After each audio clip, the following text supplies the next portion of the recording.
Welcome back to Tailored Turnings. Today we're going to be discussing the drill press that's kind of took a backstage in several other videos.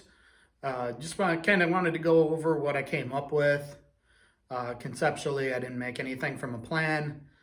This is just kind of a neat, fun little project. I mean, it served its purpose. I don't use it much anymore, at least for the original intended use.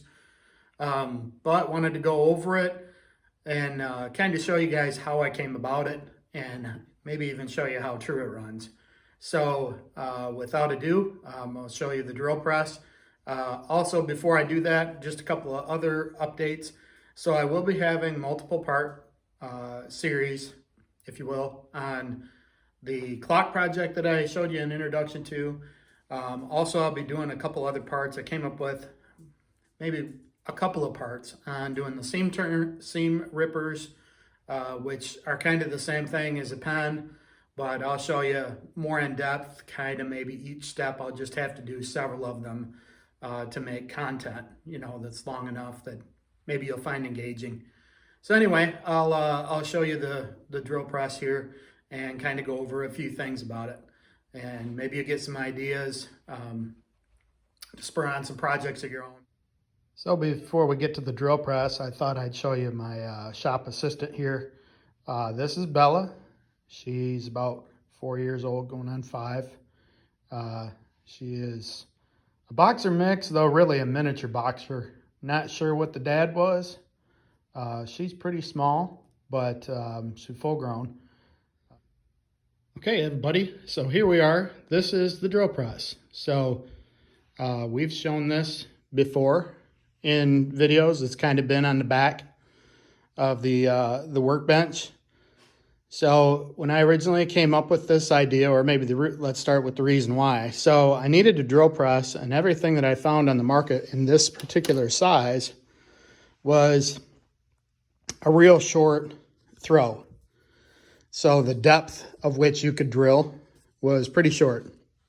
Most tabletop units have a range from a couple inches, 2.5 inches maybe, up to about the most that I ever found was 3 inches, which 3 inches could have possibly worked, but most of these bodies for the pens and the seam rippers and some of the other stuff that I'd be working on is longer than that. So then you're either switching out drill bits to go to a longer drill bit, or drilling it from the other end, hoping that the two ends if you're drilling from two ends, hoping that the centers line up when you drill it. I didn't really like that idea. So I needed something that would bore, a hole through the center of these blanks, like we've shown you before. These blanks are for pens and seam rippers. We've showed you. They come in lengths, and then they're 3/4 inch by 3/4 inch, generally. Close to it. I don't think this one's perfectly square. But anyway, I need to drill a hole down through the center of this, full length. Which this is a little shorter body, so I could probably do it on one of those traditional manufactured benchtop type drill presses, but that'd be about the limit of it. 2.5, 3 inches is about the most. And I didn't really have a good way to drill all the way through at the time without buying. What I ultimately did end up buying was a chuck for the lathe, in which I can drill all the way through it without any issues. So anyway, that's the reason why I bought this or made this drill press, was because I needed to be able to run all the way down through the center of that material without drilling from both ends. So this one, as you can see here, we can put the square up here. This square is about 7 inches long, just a little bit shorter than that. So, if I'm starting off down here at the bottom at just about touching the bottom of the base plate, and if I raise this up, I'm at about 6 inches to the bottom of that bit. Well, it's not really a bit. I just put a piece of threaded rod in there. And this view here, guys, because I'm holding this off, it looks like it's way off at the top. I'll show you here in a minute about the accuracy. So But in all reality, if that rod wasn't in there, I have about twice of that distance. So I have about 10 to 12 inches of usable throw. You can see this handle here is straight out at this time. So that'll come down to about 45 degrees. Well, it's on center. So to give you an idea without taking that rod back out of there. So that is all the way up. So that's about 45 degrees up.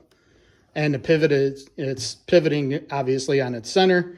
So it'll go about 45 degrees down. So if I've got a 6-inch throw and that's about half of the throw that I'm showing here, then I probably have 11 or 12 inches total, is what I figure. That's way longer than what I need because I don't have any drill bits that are that long, but I do have some that'll get you 5-6 inches in length, and certainly more than enough to go through the center of those blanks. So that's the reason why I came up with this. Another not contributing factor, but something that I considered when I was coming up with this idea, and there's other people that have made these, just a different style or, by plans or whatever. So I had this drill sitting around, and this drill is it's a 1/2-inch drill, and it's a cheapie. So this was given to me as a gift years and years ago. I haven't used it much. 1/2-inch drills they're big, they're heavy generally, and they're kind of noisy. This one is on the little bit smaller side for a 1/2-inch drill, both in size as well as power. But for doing this, it works out perfect. The only thing that I've ever really used this drill for is prior to buying my front loaders, clothes washer. I used to make my own laundry soap. So there's plenty of recipes out there for it. I'm fairly frugal, but I'm also creative. So I like to find ways to, save money, but then also I hate landfill stuff. I just hate waste. So unfortunately now with these front loaders, they don't take that homemade soap as well as what the other ones did. I haven't even really tried it, but they're supposed to take, I don't know what it's called, HE or LE or I don't know. So I'm back to buying regular laundry detergent for these units here. I don't want to burn them up. I don't want to cause a problem with the pump that I have to fix. Maybe I'll try it someday, but for now I'm done making my own. So that's the only thing that I use this drill for. And it was to mix up the ingredients. And so it was just laying around. Good drill still. Runs good. It is a cheapie. I think it was a Harbor Freight. Maybe I said that already. I don't think it's the current line of drills that they have there. At least I haven't seen it in some time. I couldn't even tell you what the manufacturer on this is anymore. But you can kind of see the label in there. So it's just an inexpensive drill, but it runs good. 1/2-inch drills tend to be not only heavy, but loud. So I really didn't, 3/8 would have worked on here. I just didn't have one that I wanted to put in, strictly this setup. So the 1/2-inch works. I don't use it a lot or long periods of time when I am using it. So the noise isn't such a big deal, but I do have earmuffs that I wear. Or some slip-in earplugs, whatever. Protect your ears. You've caught on in other videos, I'm a big advocate of safety. So the other thing that I found, though, is that to try and hold the trigger on this, or, it's a variable speed trigger, but to try and do that as I was raising and lowering this, it just wasn't convenient. So I just locked it in the on position with the included trigger lock. So it's locked on. I don't ever need to reverse it, so it's fine just the way that it is. And even if I did, I just hit the button, it'll turn off, and I can reverse it here. So this zip tie is just holding the cord. So, I didn't really need to do much with the power switch on the drill itself. So just to kind of show you how the cord is routed. So it comes up through here. I just kind of zip tied it back so it wouldn't be sticking way out. and then I routed it underneath the hardware in the back of the drill. I'll show you what that hardware is for here in a minute.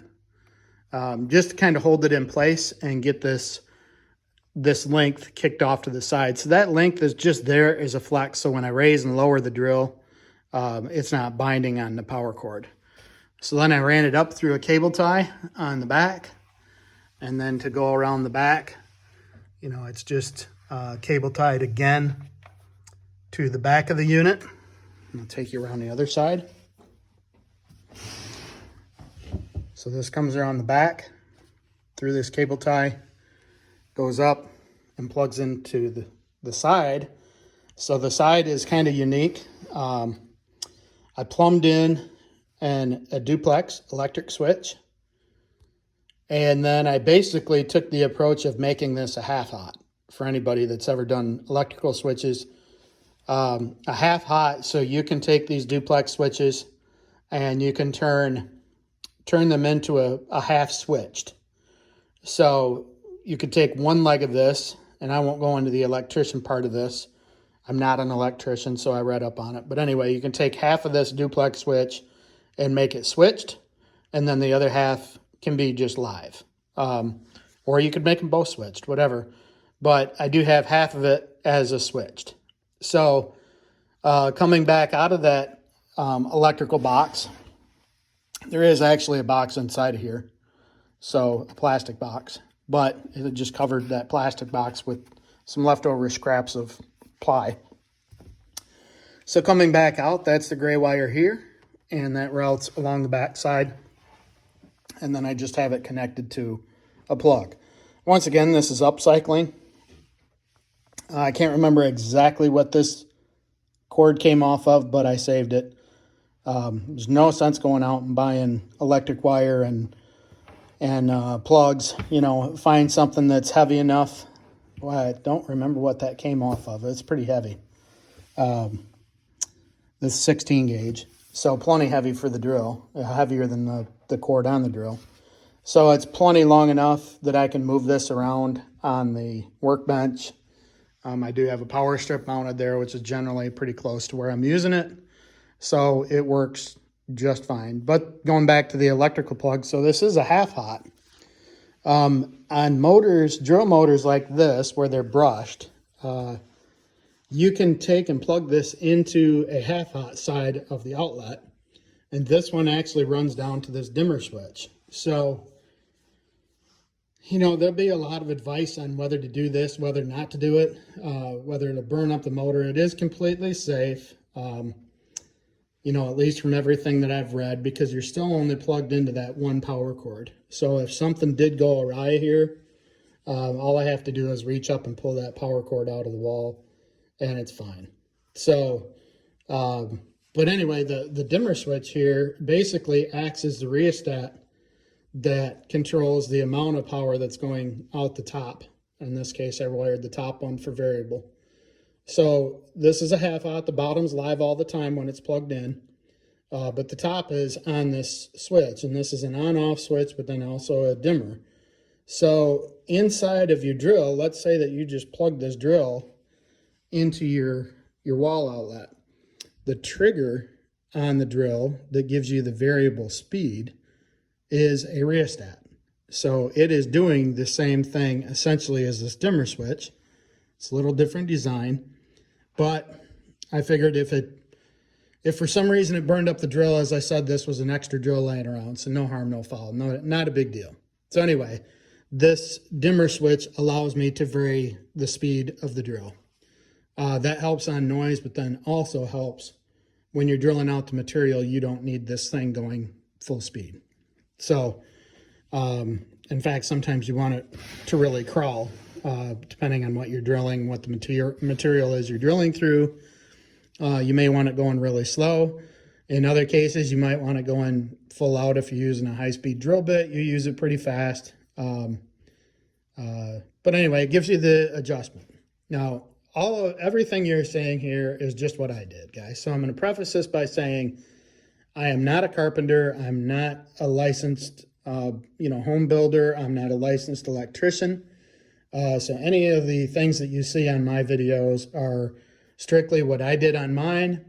If you decide to take some sort of approach on your own, don't take this as a suggestion that you should do it or shouldn't do it. These are just how I handled it, how it worked out for me when I did. So get the legalese out of the way here. So this threaded rod that's in here right now, I'm not threading anything. That's just for later on in the video. It's going to show you how accurate and true I have this set up. So going to how I designed the unit. So the first thing, since this wasn't done with plans, the first thing that I needed to do was design the carriage, the center part here, around the drill itself. So I needed some distance on the side of the drill so that I could get my nuts and bolts in there on the top and on the bottom, and I'll show you why here in a minute. But I just generally needed some distance around the drill for airflow. So it does have some venting here in the front, some venting here on the top, but then it also has some venting here on the sides. I apologize, this isn't going to show off real well, but you see it's got a fan in there and venting on the side. So I wanted to have, plenty of room around it, but then also I needed the room for the threaded rod. So now comes in maybe one of the reasons why I chose a 1/2 inch drill over a 3/8. So you can get 3/8 drills that have, handles that come off the sides of them. They're usually only on one side, and they're pretty rare in a 3/8 sized drill, but they're pretty common in a 1/2 inch drill. And luckily, like I said, I didn't buy this drill for this project, but luckily this project, or this particular drill, had bossing on both sides of the drill for that handle that comes off to the side, and you can screw it on and off. If you're mixing something real heavy or drilling through something real heavy, sometimes on a 1/2 inch, you want that handle on the side to be able to stabilize the drill. So this one had provisions on both sides of it for right and left-handed, if you will. So that worked out good for me. So this rod that you see here, this doesn't go all the way through the drill, but it does screw in from each end into the bosses that were already in the drill. The downside is that rod that is there is, I believe, metric. I can't remember. It's been a while since I made it. So it's, it wasn't the easiest, and I did buy what's called all thread. It's really the same thing that's hanging out the bottom of the drill. You usually buy it in like 36-inch lengths, and this is a piece of it that's been cut down. This is American sized, but I use all thread a lot instead of bolts because you can really make it whatever length you want rather than trying to go back to the store and buying, bolts to a specific length each time, trying it out, seeing whether it's the right length. Plus, if you got this laying around, it works good for other projects. So that's what I did. I just got the right size rod and ran it in from each side, drilled through here. So when I originally made this, I only had one layer of 3/4. And that just wasn't really heavy enough. So all of this plywood that you see on this project is 3/4 inch plywood. It is not the expensive plywood. Doesn't need to be. I sanded it, painted it, and if it was rough, it didn't really matter. So it's not, plywood's not cheap anymore, no matter what you do, but this is not the expensive Baltic birch or whatever plywood. So anyway, I made these sides, made the entire center carriage here, and it just wasn't quite heavy enough. It was okay down here at the bottom to mount the drill, but once I get up to these areas here, and I'll show you, this is a little bit extended above the base. So once I got up to that area at the top and started making these adjustments, it would spread this out. And even now when I'm looking at it, it is a little spread out, but it's in there nice and tight. So I added these pieces on the sides, which you can kind of see are, they sit back a little bit from the edge. That was more just for aesthetics. It wasn't particular reason that I set them back. Actually, I think these were leftover scraps that I had, and that just kind of how they worked out. And if you look here, on the side, they actually just barely miss the uprights of the press itself. And here there's a gap. Not a lot, but there is a gap in there. This side has a little bit more because I made the cut a little rougher. So these spotlights, by the way, are helping out great for this filming. So I'm able to move them around as I'm recording. So, you know, I just added these in and screwed them down to the sides to make it that much thicker, that much more rigid. Everything here was done with multi-purpose, better known as drywall screws. So, inexpensive screws. I keep a lot of them around in various different sizes because I'm working on stuff all the time that I like to use them on. It is glued as well. So I did wood glue everything together. This whole entire carriage is wood glued and then screwed. So to get this apart, you know, it would take a lot to get it apart. So when I mounted this in here, I had to cut a hole in the base plate to fit the bottom hole, or the bottom of the chuck. Had to go through that hole. And I didn't really have a drill bit that was big enough to do so, so I actually took the chuck off. Made it large enough that there's a boss on the bottom of this aluminum that's round, and I wanted it to be able to sit tightly in that hole with that boss that's formed into the bottom of the drill, so it would hold it kind of firm, even though the screws are there. So I took the chuck off, and then I mounted it in this carriage, and then I put the chuck back on. These unscrew. There's just a screw. It is reverse thread that holds the chuck on. It's a tapered shaft that comes out of there, so when you put that on there, it holds nice and tight. That's the way they're designed, so you can replace chucks along the way. So that drill sits in a hole down in there, and so it's pretty sturdy just with the mounting handle provisions as well as the hole in the base plate. But then I needed adjustability for side to side. So I wanted to make sure that this was nice and at a 90 degree to the base. And so up top, I used nutserts in the plywood itself on each side. And again, this is not a continuous rod that runs all the way through this. These are just bolts that run into those nutserts. And then there's a hole that goes all the way through both pieces here to the outside. So I only did that because I had the length of bolts and I didn't want to limit my range. So I left them plenty open. And these are just push-on rust-proofing caps that you can get at any hardware store. And they're just really just glued on there. So there's a hole underneath there so the shank of that bolt can go all the way through. And then what I did was I used poly locks. So these, well, you guys probably know what poly locks are, but it's a lock bolt that has polyester in it. It just helps kind of keep it firm without having to use a lock washer. So this bolt will thread in and out, and I have one on each side so I can tip this drill ever so slightly to get my true left to right on the top, because these are mounted way up high and there's nothing else holding the top of the drill, so I can tip this drill left to right to get that nice and true at the bottom. So you screw one in and you screw the opposite side out, or vice versa to tip it from left to right. So the same type of thing applies to front and back. So you want this to be 90 degrees front-wise, front to back. Not only right to left, but front to back. So up here, I've got the same type of setup. So this is just a sacrificial block to take up the room that I needed for the bolt that I had. But I did, again, put a threaded nutsert in that block, and that's screwed into the mounting block here in the back. And then this particular bolt, I didn't have a flat surface on the back of the drill.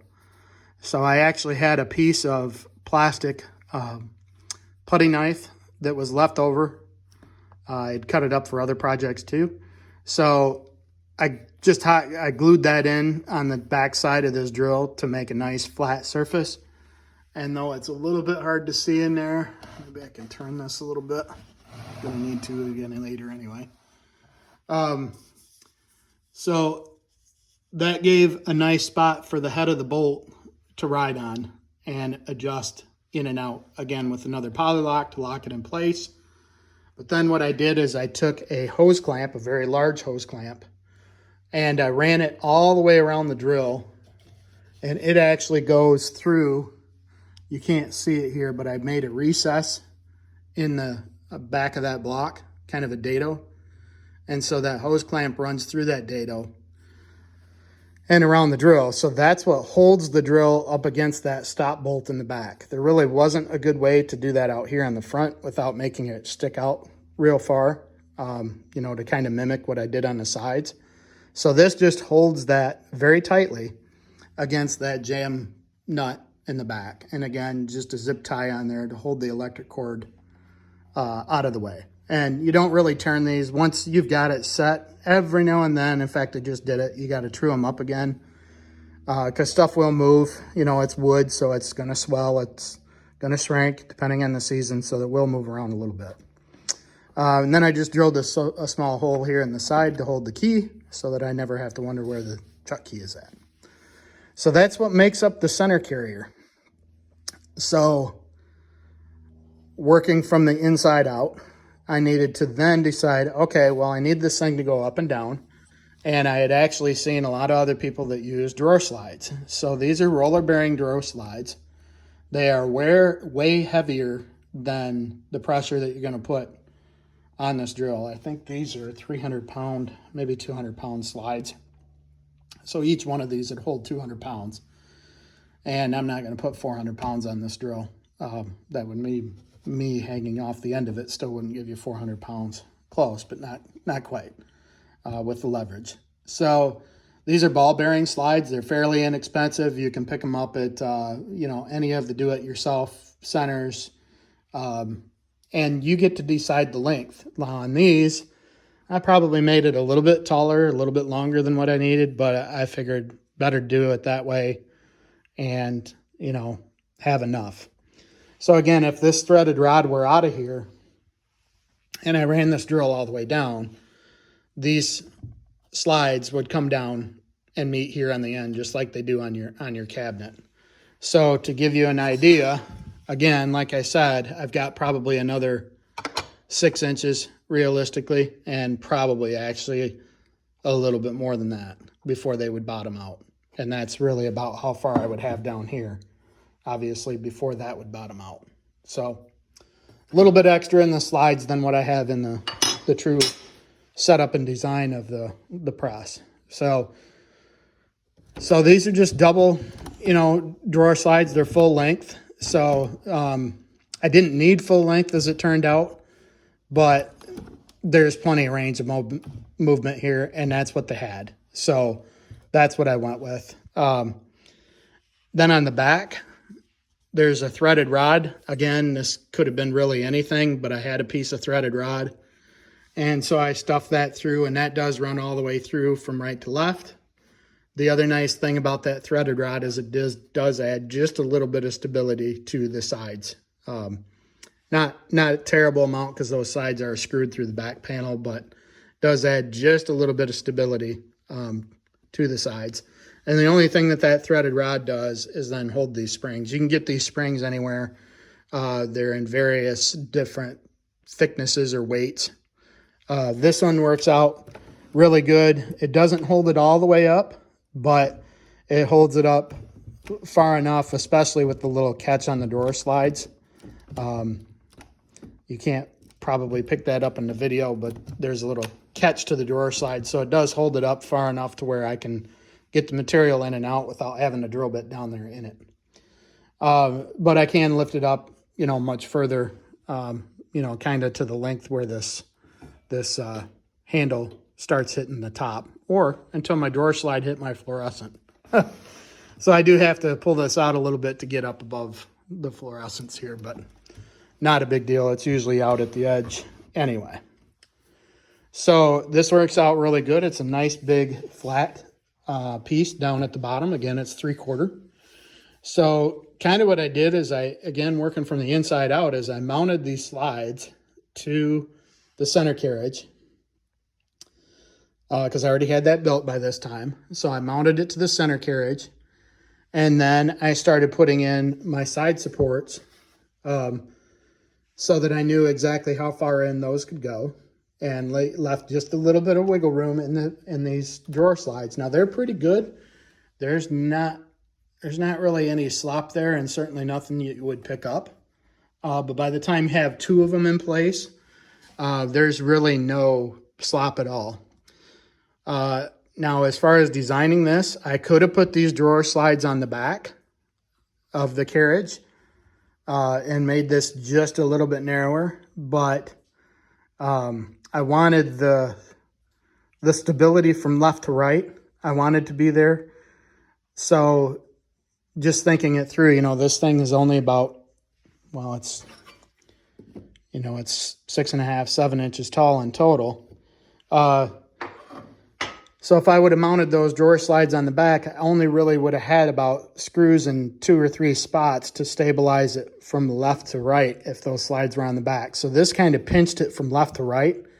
Now front to back, I still only had 3 screws, but it was on both sides and they were kind of pinching against each other. So it's not going to want to move front to back very much because of that setup. But then also these side pieces that I did end up putting on here, though they're not super tight, they're tight enough to where it's not going to move front to back. And these really do not have any sort of movement in them. Maybe over time, but I doubt it. These are, they don't get nearly as much use as they would on a drawer. So most of this is just square. So I rounded the edges in some areas, but these are just square pieces of cut ply. Use a straight edge and a circular saw to cut it down. So the back is the same width as the front, and then comes up the length that I needed it to be, which I believe is 2 feet. So bear with me here.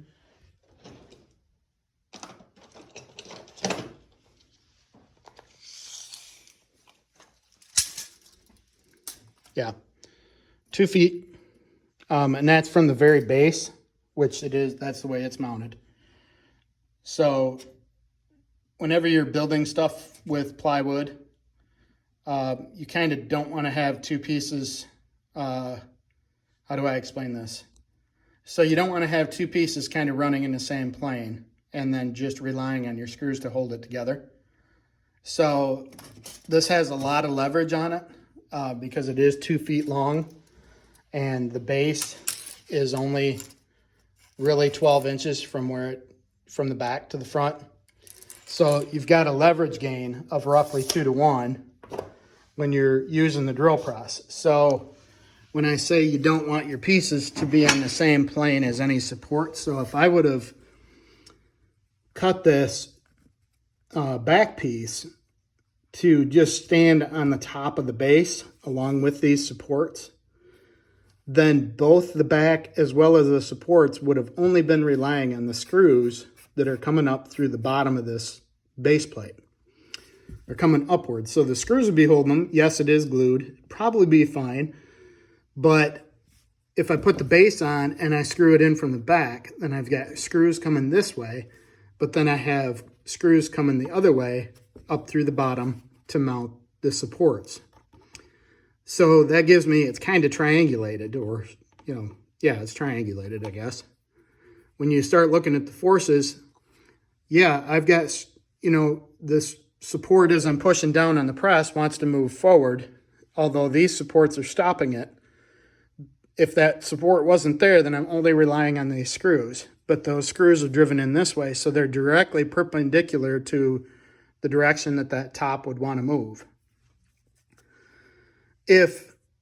So when I put these other supports in here and run the screws up to the bottom, they're keeping it from tipping it forward, but then also those screws are just there really to hold the board in place. They're not seeing any torsion loads. And really, since they're in place and screwed into this back piece, the screws that are holding this back piece on all of the support is coming in through these plywood supports and really not putting any pressure on those screws. So just things to think through. It's probably way overdone. It would have been fine the other way, but I just kind of thought, let's, maybe kind of counteract some of this stuff that's going on. So then once I got up to the top, I really didn't like the way that it looked with the plywood edges up top.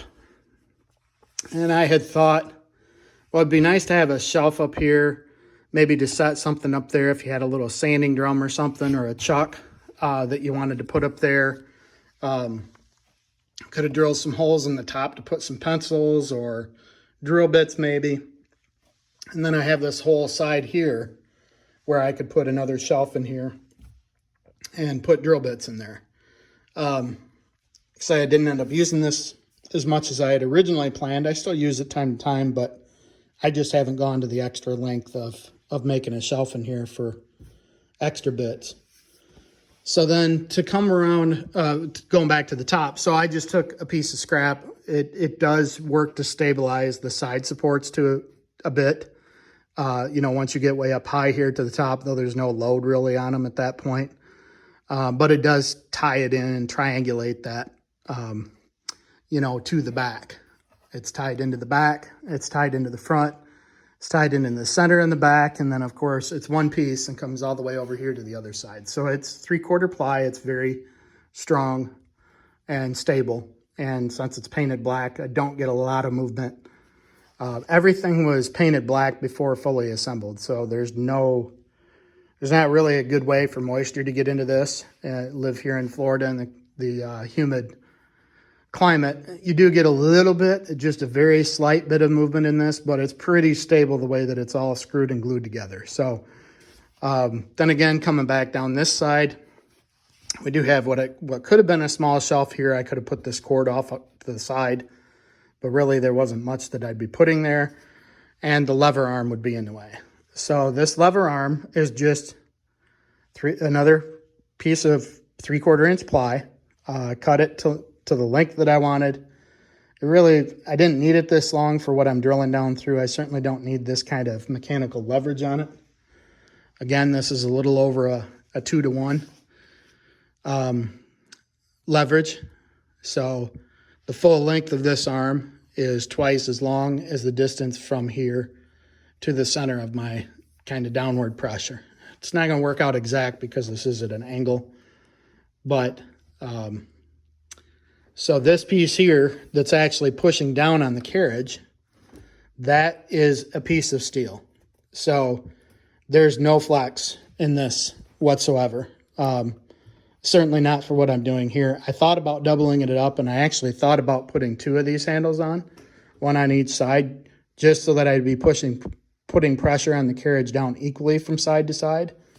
And I thought, well, instead of designing it that way on the front end and trying to make sure that these were exact from left to right and get all of that going on, let's see if one would be good if I do get any movement. So if I was pushing down on this and ran into something particularly hard, is it going to twist that carriage, moving the drill bit, this way in the work? And it doesn't. This carriage is designed, and the materials used are heavy enough. With what I've been drilling down through, I haven't needed it.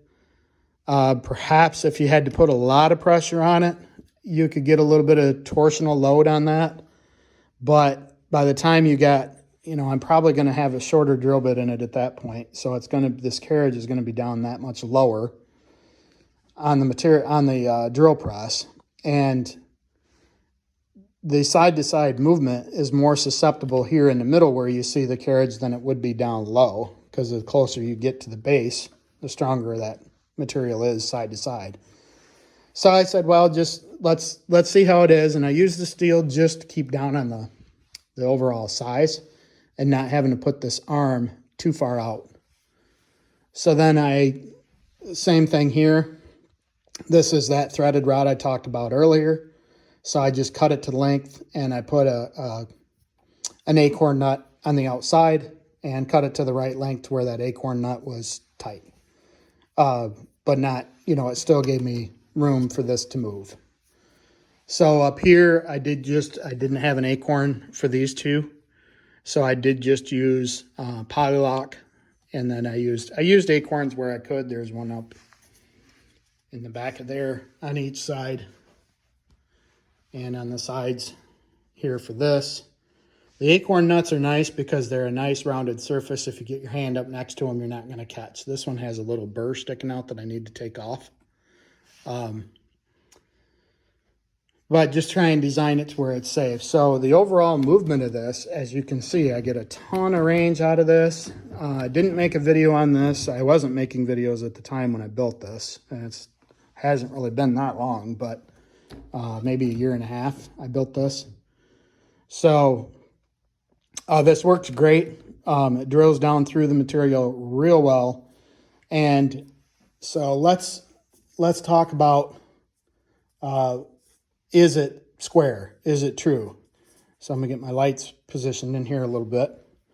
So one of the other things that I did, and I don't know if I covered this in a video or not, but some raw material that I came up with for making pens was an old knife scabbard. So this was a full block. This was the back support for a knife scabbard, you know, the kind of knives where you got them on your kitchen counter and they've got, I don't know, 8 knives or 5, 6, 7, 8 knives in there.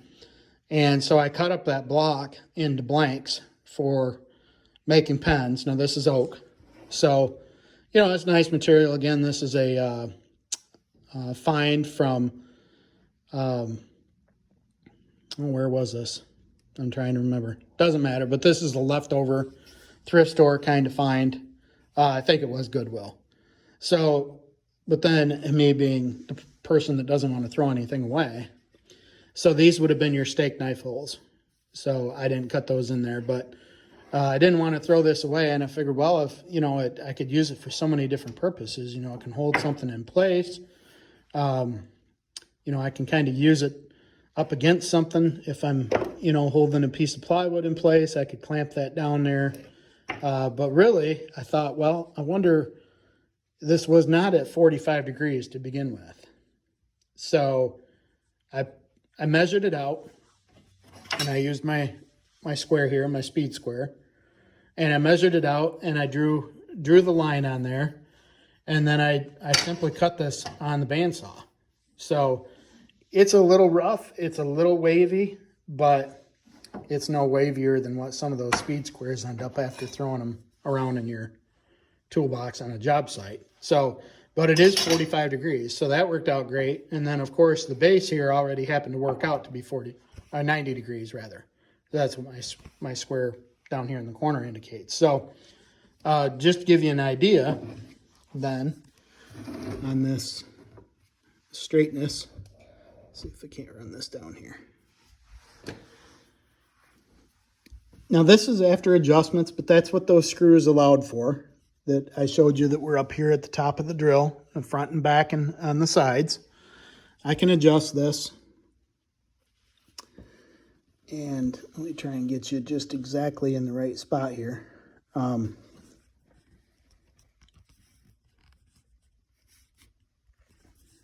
Sorry, hang on.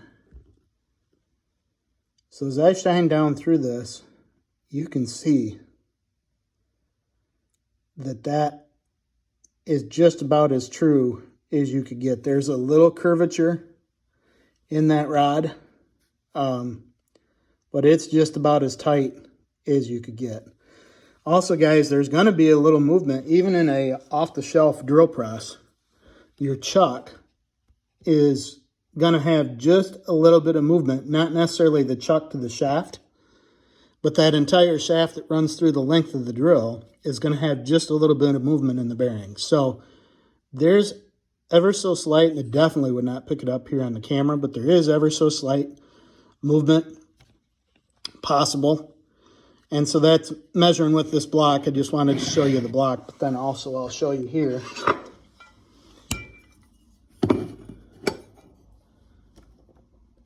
So we'll raise this up just a little bit.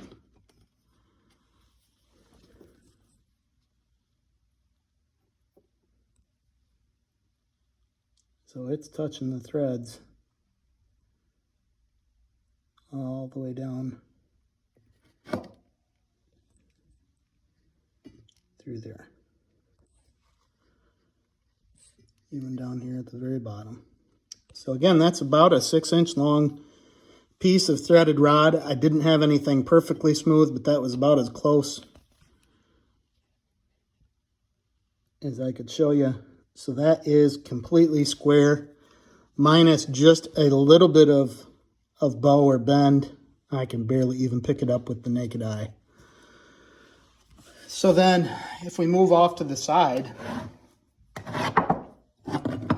that's a little bit taller than our block, so I'll continue to use this manufactured square here because it is going to be about as accurate as you could possibly get.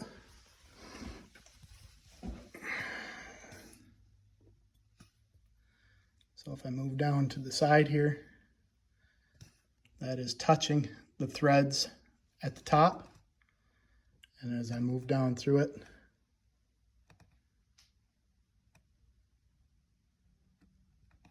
you can kind of see that it is in fact touching the threads all the way down to the very bottom. There is just, if I push on that rod, you can see there's just a little bit of movement. Now that's mostly bending in the rod, not in the shaft. But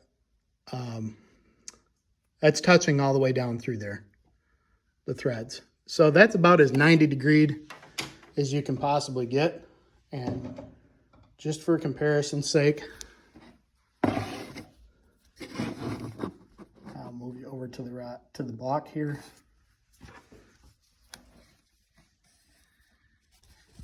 And so you can kind of see the same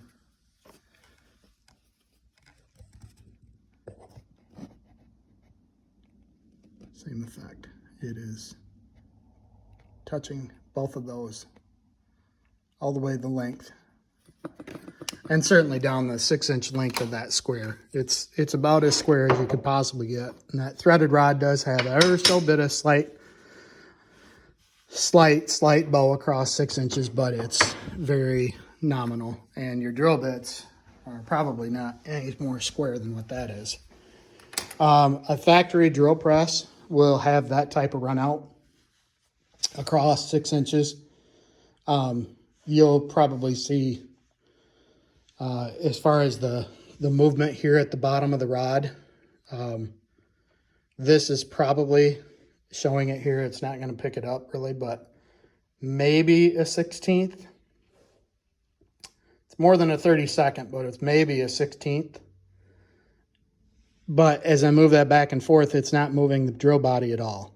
So that movement, that amount of movement is only the amount of slop in the bearings, in the shaft of the drill motor, and then also ever so bit, like I can bend this rod just a hair across 6 inches. So that's really just the movement in the bearings themselves without putting any pressure on this rod to try and bend it. That's just the amount of movement in the bearings. And that's, as I said here, get this lined up.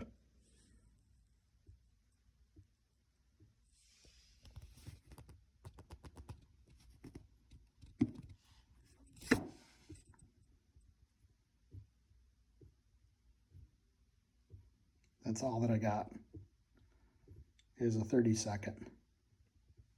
Without putting any pressure to try and bend the rod. Because I've got yeah, it's between a 16th and a 32nd. That's pretty tight, guys. So the drill for my purposes runs very smooth. Certainly if you were doing this by hand, if you mounted your project in a vise, such as this, and you tried to drill it through by hand, your hole is going to be off.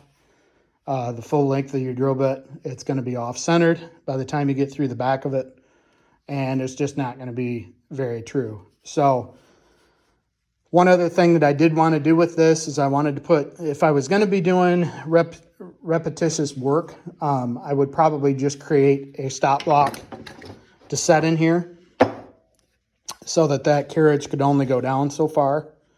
But the other thing that I've done that's just kind of helped a little bit is to go ahead and just throw a clamp in it. You know, that generally works out well enough. And then I put the clamp on it at the end, and that gives me a way to hang up my muffs, my ear muffs too. So I generally keep these right here at the drill. Reminds me to put them on. That's another important part. So as I said, going back to the electrical piece again, just wanted to reiterate, this is my opinion. It works for me. Do it at your own risk. It's your project. But the top is controlled by a rheostat with a dimmer switch. The bottom is 100% hot. So I can even use this as an extension cord for, you know, something else that I would need to plug in. Make it either variable on the top or fixed, you know, full power on the bottom without having, this is not switched. That'd be live. So no rheostat on the bottom one. Just be like plugging into a regular extension cord. So hope that explains this particular project. Again, I use it occasionally. It was a fun little project in and of itself. It served its purpose while I was using it until I bought the other material or the other fixture for my lathe. So I'll show you that here real quick. I showed this in a previous video, so this is the chuck for the lathe. So this chuck, there's a screw inside of this hole that will crank down these jaws. I have pen jaws in here now. So we'll clamp down on these, and then the other end, which I showed in the previous video, is a drill chuck. This is a fixed end of the lathe, so this does not turn around. But you put a drill bit in here just like you do on any drill, and you tighten it down. And then this end here with the chuck is spinning at whatever speed I've set the lathe to. And then this end here, I have a crank. So it moves very slow, but it will go incredibly centered on the material. So the material is mounted in here and spinning. This is fixed. And as I rotate this in and out, then it will create a nice centered hole on the material. And really, if you think about it, this is where I'm making the pens. So I don't really need the pens to be any more on center than what the lathe is, because they're not going to be turned any. You know, if I'm drilling the center of the hole, when I go to carve the outside of the hole, it's running on the same centering as on each. So it's pretty straight, pretty accurate. But that's just for pen turning. So this drill press works out for a lot of things. I've drilled steel on it, aluminum, hardwoods, softwoods.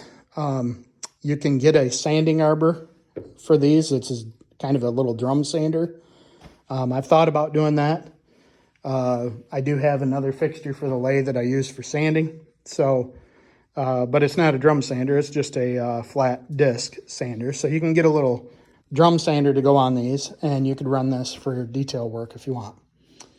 My only recommendation for changes, really, if you're drilling something really hard, it's probably overtaxing this particular design to some extent, but you do still have quite a bit of leverage that you're exerting on that base. Even though it's 3/4 inch material, these supports are 4 inches and the base is 12 inches. So, you know, I'm doing a 3 times multiplier on the force that I'm really kind of putting on that drill.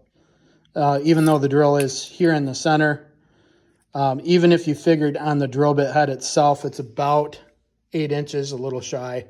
But even if you figured it about 8 inches, even if the base material was cut directly on center with that drill, I'm still 2 to 1 on those supports as far as load.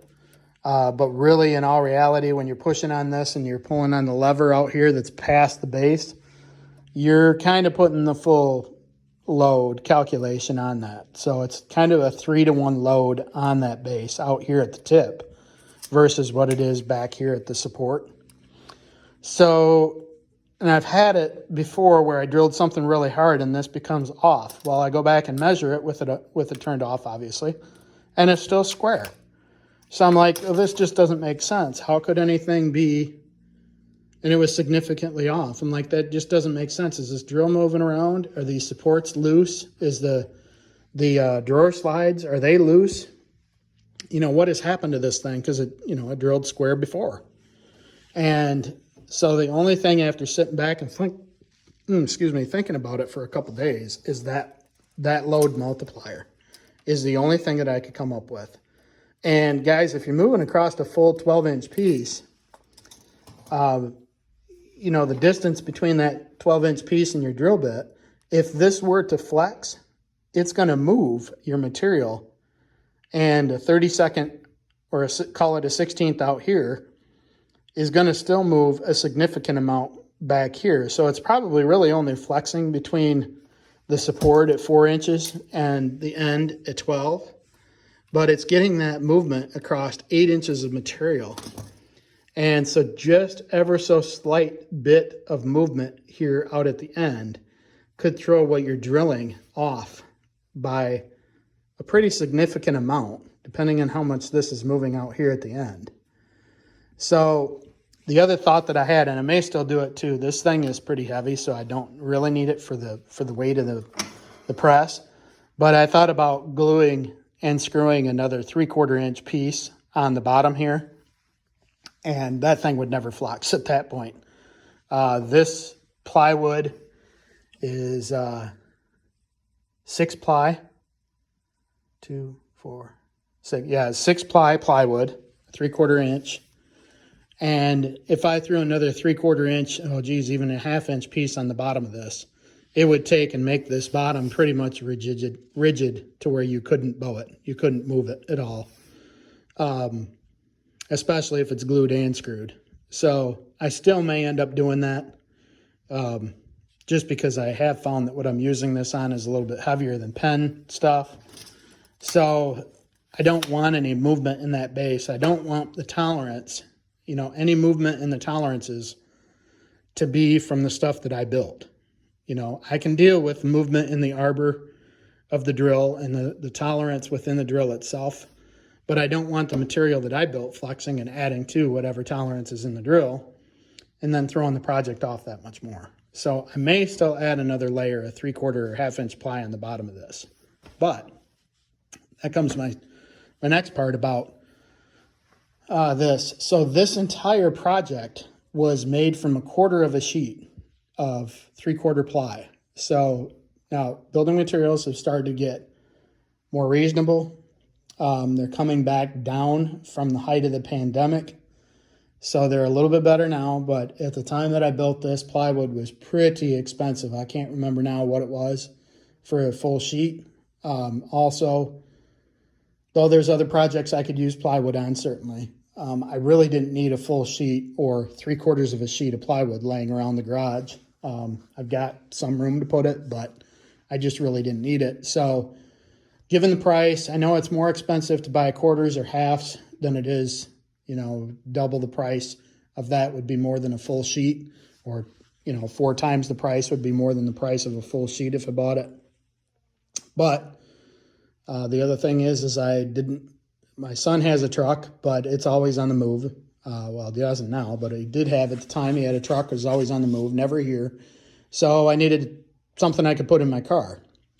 So a 2x4 sheet of plywood was all that it took to build this project. So, and I actually had some left over that I've used from, you know, smaller projects on the side. But that's really all that it took, was a 2x4 sheet of plywood. So going back to the base for just a minute, if I do anything different for this base, I'm going to have another plywood project around here that I'm working on. Otherwise, I'm buying another partial sheet or full sheet of plywood and just cutting one piece out of it to have the others sit around and not get used. And when you're sitting in a climate such as Florida, anytime you've got wood sitting around that you're not using, especially plywood, it will start moving on you and warping, and then it's, then it's kindling. It's not worth anything to anybody.